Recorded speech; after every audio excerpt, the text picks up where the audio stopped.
নমস্কার বন্ধুরা, মুই আজকে তৈরি করে দেখামু মৌসিমরের একটা মজাদার ভর্তার রেসিপি। সেই জন্য কিন্তু মুই এখানে কিছু মৌসিমরে লইছি। মৌসিমরে গুলোর কিন্তু এরকম ছোট ছোট টুকরো টুকরো করে নিমু।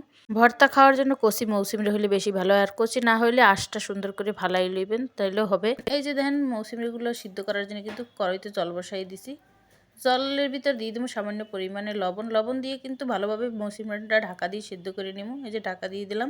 মৌসিমরাটার জলটা পুরোপুরি একেবারে শুকিয়ে ফেলামু। এই যে জলটা ফালাই দেওয়া যাবে না, জলটা একেবারে সিদ্ধ করে শুকাই ফেলাইতে হবে, তাতে মৌসিমটার ভর্তাটা আরও টেস্ট লাগে। সিদ্ধ করা হয়ে গেছে। এই পর্যায়ে কড়াইয়ের ভিতরে একটু তেল দিয়ে দিলাম কড়া চিংড়ি মাছ, দিলাম পেঁয়াজ রসুন।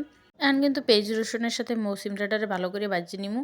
আর আপনার এর মধ্যে চাইলে কাঁচামরিচও দিতে পারেন, কিন্তু মুই কাঁচামরিচ দিয়ে বানাবো শুকনো মরিচ দিয়ে। এই জন্য শুকনো মরিচ আগে থেকেই ভাজিয়ে রাখছিলাম। এই যে সুন্দর করে কিন্তু ভাজিয়ে নেওয়া হয়ে গেছে। এই পর্যায়ে দেন সুন্দর করে ভাজে না হয়ে গেলে একটা শিলপাটার মধ্যে লই লইবেন। আমি কিন্তু শিলপাটার মধ্যে ডালিয়ে লইছি। এখন দিয়ে দিছি কিছু পরিমাপ মতো শুকনো মরিচ আর লবণ। আপনারা যে রকমের মরিচ খান ওই রকমের পরিমাণে মরিচ দেবেন।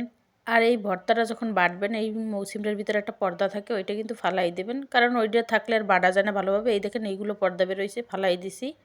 এখন মৌসিমরে ভর্তা কিন্তু রেডি হয়ে গেছে। দেখেন কি সুন্দর দেখতে লাগছে। এই মৌসিমরে ভর্তাটা বাসায় একবার হইলেও আপনারা যারা খান না ট্রাই করবেন। খুবই খুবই মজাদার একটা ভর্তা। কে কে এই ভর্তাটা খাইছেন অবশ্যই কমেন্ট করে জানাইবেন। ভিডিওটি ভালো লাগলে অবশ্যই লাইক শেয়ার করবেন। ভালো থাকবেন সবাই।